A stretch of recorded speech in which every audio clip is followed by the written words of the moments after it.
ऊटी का भूतिया फर्नहिल्स पैलेस। एक डरावनी रात ऊटी की ठंडी पहाड़ियों के बीच घने कोहरे में छुपा हुआ था फर्नहिल्स पैलेस।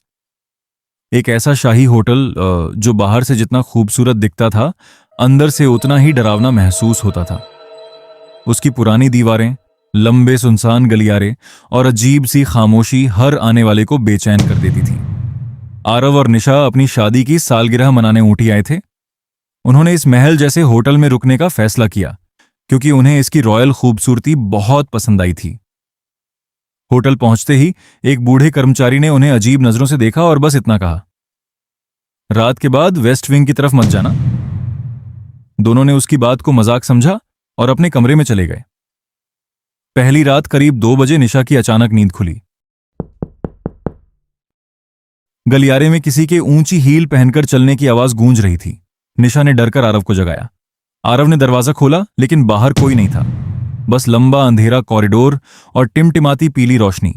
तभी गलियारे के आखिरी छोर पर सफेद गाउन पहने एक औरत दिखाई दी। वो बिल्कुल स्थिर खड़ी थी, उसका चेहरा धुंध में छुपा था। आरव कुछ समझ पाता उससे पहले ही वो आकृति अचानक गायब हो गई। अगली सुबह दोनों ने इसे भ्रम समझकर नजरअंदाज कर दिया, लेकिन दूसरी रात सब बदल गया। निशा जब शीशे के सामने तैयार हो रही थी, उसकी चीख निकल गई। आईने पर लाल रंग से लिखा था, ये जगह छोड़ दो। अब दोनों सच में डर चुके थे। होटल के पुराने मैनेजर ने उन्हें बताया कि वर्षों पहले एक अंग्रेज महिला इसी पैलेस में अपने पति का इंतजार करते करते मानसिक संतुलन खो बैठी थी।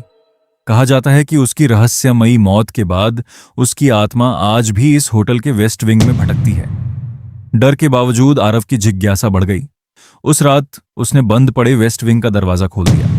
दरवाजा धीरे धीरे चरमराया। अंदर धूल से भरा पुराना कमरा था।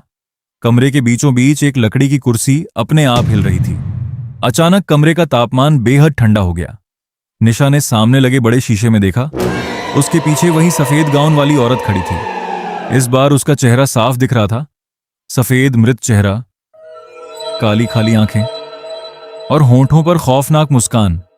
निशा जोर से चीखी। अचानक सारी लाइट्स बुझ गईं। पूरा महल अंधेरे में डूब गया। गलियारों में तेज कदमों की आवाज गूंजने लगी और फिर सब कुछ शांत हो गया। अगली सुबह होटल स्टाफ ने कमरा खोला। कमरा खाली था। आरव और निशा दोनों गायब थे। सिर्फ आईने पर लाल अक्षरों में लिखा था, अब ये यहीं रहेंगे।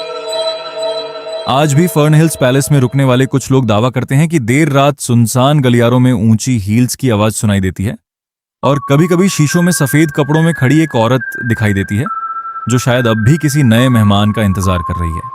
वीडियो पसंद आई हो तो लाइक जरूर से करें और रोज ऐसी ही वीडियो देखने के लिए चैनल भी सब्सक्राइब करें।